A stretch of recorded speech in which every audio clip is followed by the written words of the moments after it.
বিদঙ্গ.com-এ তোমাদের স্বাগত। আমি নীলাঞ্জন, তোমাদের ম্যাথসের টিচার। তো আজকে যে অঙ্কটা নিয়ে আমরা আলোচনা করব সেই অঙ্কটা দেখো স্ক্রিনে দেওয়া আছে। যদি x divided by b plus C minus A equal to y divided by C plus A minus B equal to z divided by A plus B minus C হয়, তবে প্রমাণ করো যে b minus C into X plus C minus A into Y plus A minus B into Z equal to 0। তাহলে দেখো x divided by b plus C minus এ,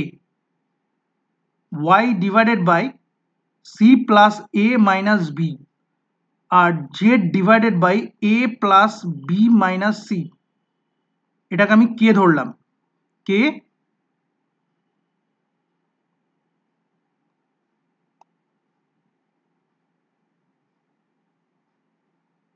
ধরি।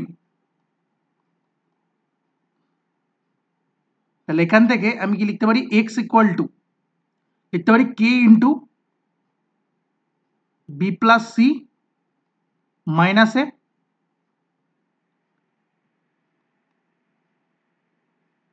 লিখতে পারি y equal to K into C plus A minus B, আর Z equal to K into A plus B minus C. এবার আমাদের left hand সাইডে কি দেওয়া আছে, লেফট হ্যান্ড সাইডে দেওয়া আছে B minus C into X plus C minus A into Y plus A minus B into Z. এটা আমাদের 0 প্রুফ করতে হবে। তাহলে এক্স এর জায়গায় যেগুলো আমরা পেয়েছি সেগুলো বসিয়ে দিই। বি মাইনাস সি, এক্স এর জায়গায় আমরা কত পেয়েছি, কে ইন্টু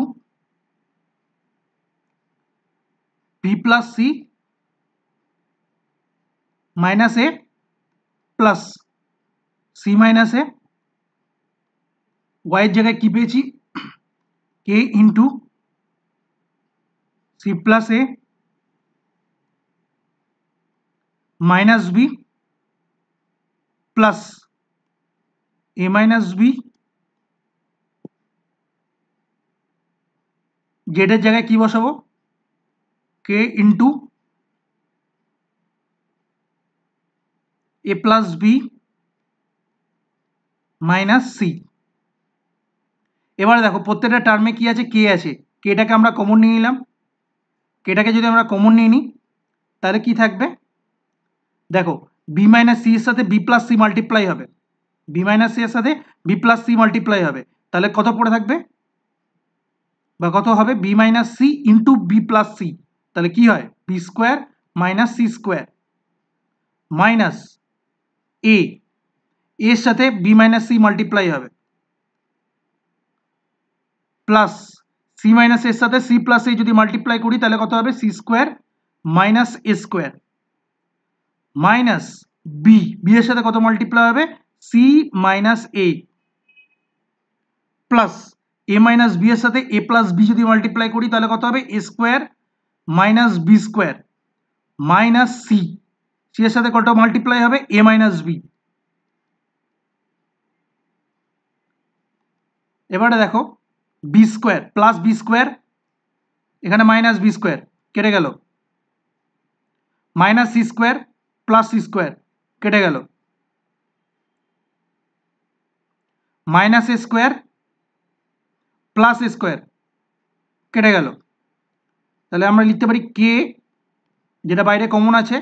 এবার যদি আমরা ব্র্যাকেটগুলো ওপেন করি তাহলে কত পাবো, minus A B plus minus minus plus AC minus BC plus AB minus AC plus মাইনাসে মাইনাসে প্লাস প্লাস বিসি। তাহলে কি হলো, বিসি আর বিসি কেটে গেল, মাইনাস এসি আর প্লাস এসি কেটে গেল, মাইনাস এবি আর প্লাস এবি কেটে গেল, তাহলে কত পড়ে থাকলো, 0। তাহলে কে ইন্টু 0, তাহলে কত হচ্ছে 0, 0 কি হচ্ছে আমার রাইট হ্যান্ড সাইড। তাহলে এখান থেকে আমি কি লিখতে পারি যে left hand side equal to right hand side. তাহলে কি হচ্ছে প্রমাণিত। বিদঙ্গ.com এই সলিউশনটি দেখার জন্য ধন্যবাদ।